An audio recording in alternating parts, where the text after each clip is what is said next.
So today we got some interesting changes in patch 10.06. So let's dive in. Hey folks, for patch 10.06, we're looking at a nice little buff for KO that introduces a new mechanic to his flashes. KO's resurrection time has also gone down by half, and there's also a bunch of bug fixes. And yeah, lastly, we're adding 4 extra teleporters unbind, and none of them are connected, so entering any of them will shoot you out of one of the other 5 locations at random.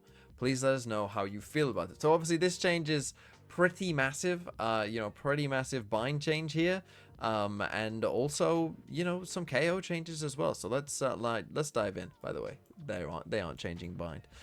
That's just an April Fool's joke. But the others are true, right? So let's talk about KO.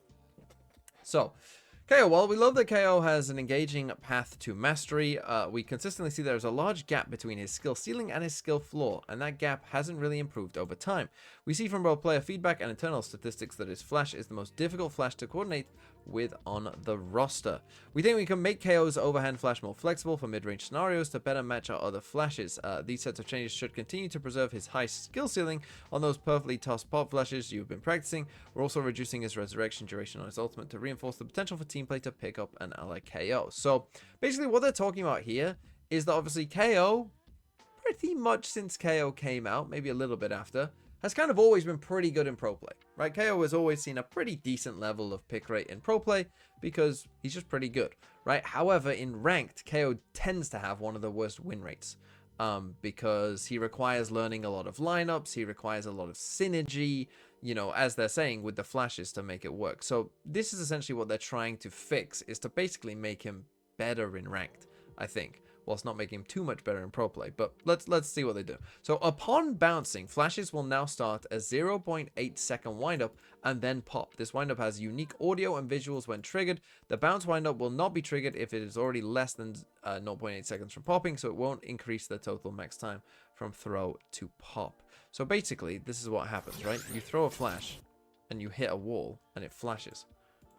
So I mean, this is quite interesting, right? So obviously you can still throw the flashes like you would anything else. I'm not quite sure. I mean, what does it say here?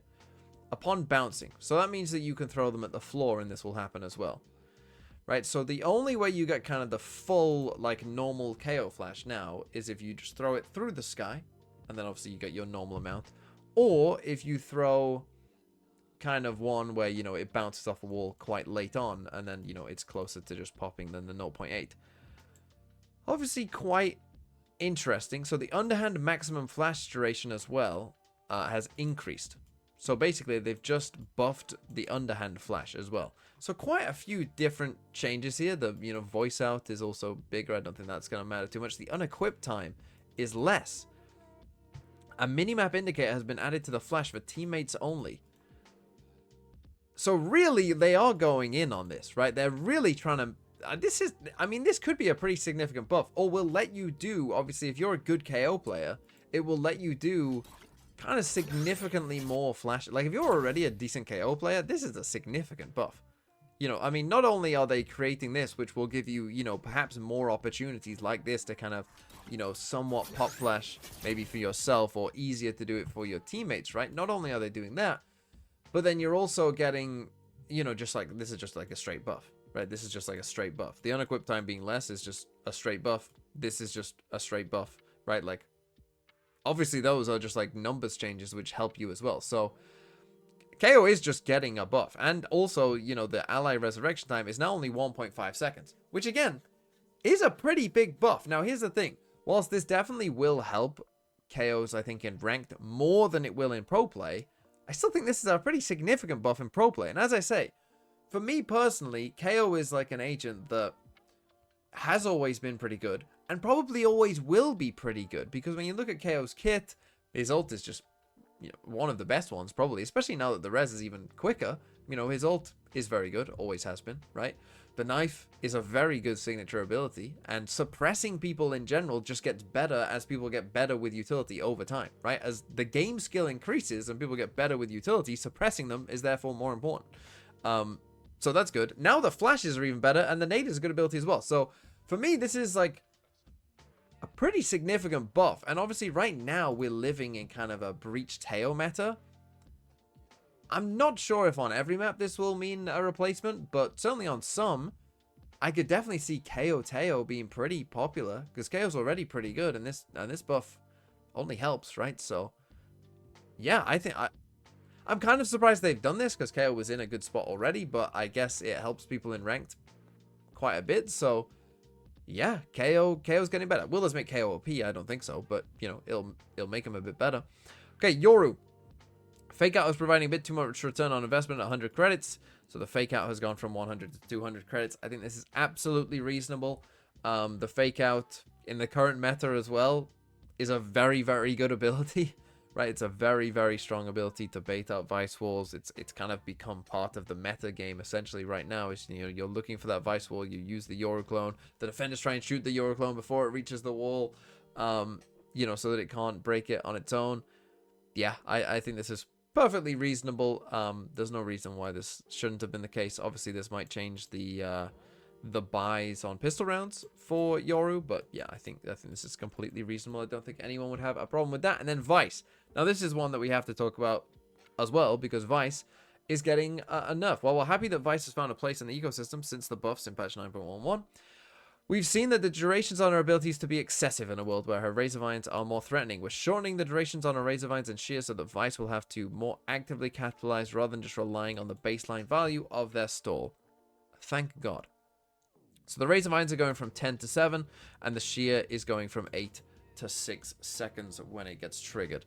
Yeah, this is just... This was always going to happen, I think, because I think it was the obvious change. And it makes sense. The Razor Vines and the Shears just lasted way too long. You were sat there for way too long.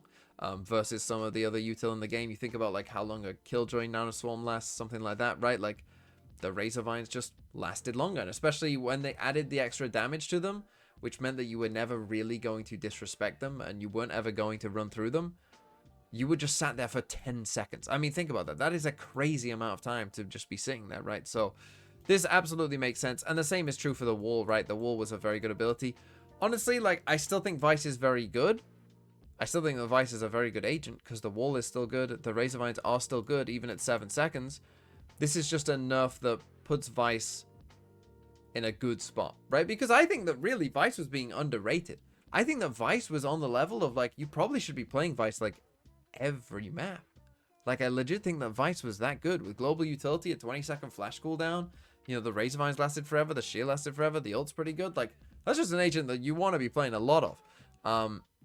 So this is, yeah, just, and I still think that Vyse is good even with these changes, which just goes to show how good Vyse was before. But yeah, obviously you will feel these nerfs, like you will definitely notice them. But this just puts Vyse in a good spot. But I still think that Vyse is a very good option on a lot of the current map pool. So I would still personally say to play Vyse. Now, they are making some bug fixes as well. If you want to go and read this, I'll leave a link in the description for some of the bugs. I don't think any of them are too important when I was going through them earlier that are like, you know, like ones that I've seen a lot of. You know, I think it's just the more general bug fixes. So yeah, some bug fixes, some big changes. Excited to see perhaps a little bit more KO. The Yoru change makes sense, and the Vyse change makes sense. Obviously, people are going to be asking, where's the Teo nerf, right? I think that probably because Teo needs a more sizable change, right? They need to somewhat fundamentally change how the salvos work and maybe even nerf the drone a little bit as well. I think we're probably going to be waiting a bit longer. Maybe it'll actually come after Masters Toronto, or at least, like, you know, in terms of pro play, they'll still be playing with the current Teo until the end of Masters Toronto, is what my guess would be, because they do need to make a kind of more substantial change there.